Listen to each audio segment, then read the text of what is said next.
Ama naming makapangyarihan sa lahat, sinasamba po kita sa lahat ng oras.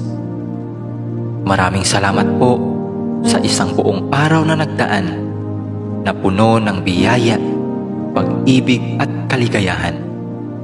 Salamat din po sa mga pagsubok at mumunting mga luha na dumating sa aking buhay, na alam ko pong siya po ninyong paalala sa akin na kayo po ay Diyos na buhay. Maraming salamat po sa pagbabantay sa akin at sa aking pamilya at mga kaibigan sa loob ng maghapong ito, at sa paggabay sa amin sa mga pagsubok na aming nakasalamuha. Alam ko pong nariyan kayo sa aming tabi sa lahat ng oras upang kami ay bantayan at gabayan.